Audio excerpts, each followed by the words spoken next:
আজকে আমি তোমাদের চিকেনের একটা দুর্দান্ত রেসিপি তৈরি করে দেখাবো। এই রেসিপিটা কিন্তু রেগুলার চিকেন কারির থেকে সম্পূর্ণ আলাদা। এই রকম একটা প্রিপারেশন কিন্তু বাড়িতে তৈরি করলে সবাই অবাক হয়ে যাবে। এটা দেখতে এত সুন্দর আর খেতেও কিন্তু জাস্ট দুর্দান্ত হয়। এই রেসিপিটা নান, রুটি, পরোটা, এমনকি বিরিয়ানির সঙ্গেও খেতে দুর্দান্ত লাগে। তো রেসিপিটা বানানোর জন্য সর্বপ্রথম আমি এখানে প্যান বসিয়ে দিয়েছি, আর প্যান গরম হয়ে গেলে দিয়ে দিয়েছি পরিমাণ মতো সয়াবিন অয়েল, আর সয়াবিন অয়েলটাও হালকা গরম হয়ে আসলে দিয়ে দিয়েছি কেটে রাখা বাটার। আর বাটারটা দিয়ে কিছুক্ষণ গলতে দিয়েছি। তারপরে এর মধ্যে দিয়ে দিয়েছি গোটা গরম মশলা, যেমন এলাচ, দারচিনি, লবঙ্গ, এবং গোটা গরম মশলাটাকে হালকা ভেজে নিয়েছি প্রথমে। তারপর আমি এর মধ্যে অ্যাড করে দিয়েছি বেটে রাখা পেঁয়াজ ও কাঁচা লঙ্কা। এখানে আমি 2টি মিডিয়াম সাইজের পেঁয়াজ নিয়েছি এবং 8 থেকে 9টি কাঁচা লঙ্কা নিয়েছি, নিয়ে খুব ভালোভাবে পেস্ট করে নিয়েছি। তারপর সেটাকে 2 মিনিট মতো ভেজে নিয়েছি। তারপর এর মধ্যে দিয়ে দিচ্ছি কেটে ধুয়ে রাখা চিকেন। এখানে আমি 1 কেজি পরিমাণে চিকেন ইউজ করেছি। তো চিকেনটা দিয়ে খুব ভালোভাবে ভেজে নিতে হবে যতক্ষণ না পর্যন্ত চিকেনের কালারটা চেঞ্জ হয়ে যায়। যেমন ভাজতে ভাজতে চিকেনের একটা সাদা রং চলে আসে, ঠিক সেই রকম একটা কালার হয়ে আসা পর্যন্ত ভেজে নিতে হবে। ঠিক দেখুন যেরকম দেখাচ্ছে এখন, ঠিক সেম এই কালার আসা পর্যন্ত ভেজে নিতে হবে পেঁয়াজ ও কাঁচা লঙ্কার সঙ্গে। এবারে আমি দিয়ে দেবো বাটা মশলা। বাটা মশলা দিয়ে দিয়েছি আদা ও রসুনের বাটা, প্রায় 1.5 টেবিল চামচ মতো। আদা রসুন বাটা দিয়ে খুব ভালোভাবে কষিয়ে নেব, প্রায় 1 থেকে 2 মিনিটের মতো। তারপর অ্যাড করে দেবো স্বাদ মতো লবণ। তারপর দিয়ে দেবো 1 চা চামচ পরিমাণ ধনিয়ার গুঁড়ি, 1 চা চামচ পরিমাণ ভেজে রাখা জিরের গুঁড়ি, 1 চা চামচ পরিমাণ গোলমরিচের গুঁড়ি, আর দিয়ে দিচ্ছি 1 চা চামচ পরিমাণ চিলি ফ্লেক্স। তারপরে মাংসটাকে খুব ভালোভাবে আবারও কষিয়ে নেব, প্রায় 1 থেকে 1.5 মিনিট মতো।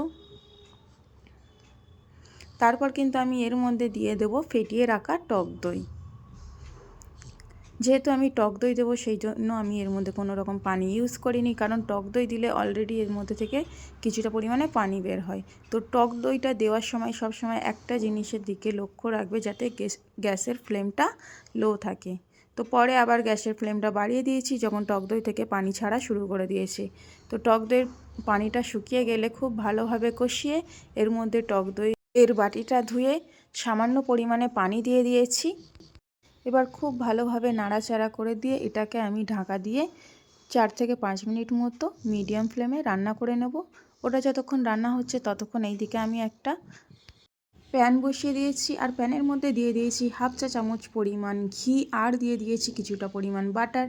তারপর সেটাকে হালকা গরম করে তার মধ্যে দিয়ে দিয়েছি 1 চা চামচ পরিমাণ গোটা জিরে, এবং গোটা জিরেটা হালকা ভেজে নিয়ে এর মধ্যে আমি কিছু সবজি অ্যাড করে দিচ্ছি, যেমন কুচি করে রাখা আদা, টমেটো, ক্যাপসিকাম আর কাঁচা লঙ্কা। কাঁচা লঙ্কাটাকে আমি মাঝ বরাবর 2 ফালি করে কেটে নিয়েছি, আদাগুলিকে কুচি করে নিয়েছি, আর ও ক্যাপসিকামগুলিকে আমি কিউব করে কেটে নিয়েছি। তারপর কিছুক্ষণ সময় নিয়ে, যেমন 1 থেকে 1.5 মিনিট মতো সময় নিয়ে এই সবজিগুলোকে আমি খুব ভালোভাবে সতে করে নেব।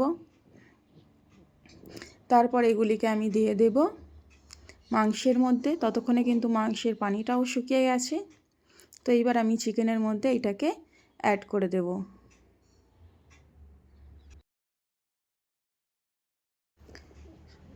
তারপর আবারও খুব ভালোভাবে নাড়াচাড়া করে সবগুলিকে একত্রে মিশিয়ে নেব।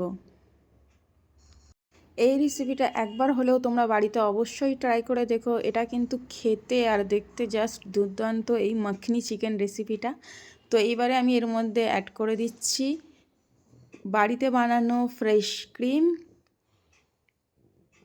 তোমরা ক্রিমের পরিবর্তে ফুল ক্রিম দুধও খুব ভালোভাবে ফুটিয়ে অ্যাড করে দিতে পারো।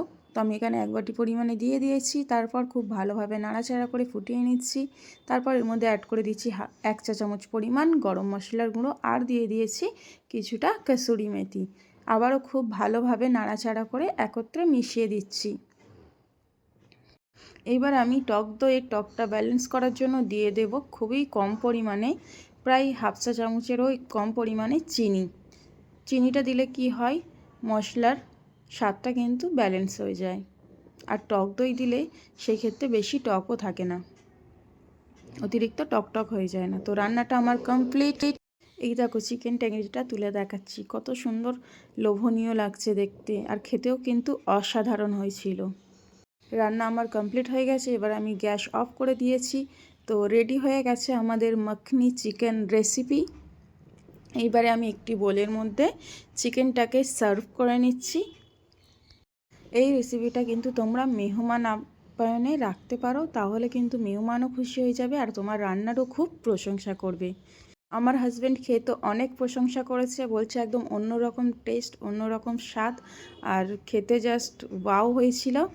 আর আমি এটা সার্ভ করেছিলাম ফ্রাইড রাইসের সঙ্গে। তোমরা চাইলে বিরিয়ানি, রুটি, পরোটা, নান যে কোনো কিছুর সঙ্গেই সার্ভ করতে পারো। আর ভিডিওটি যদি ভালো লাগে একটি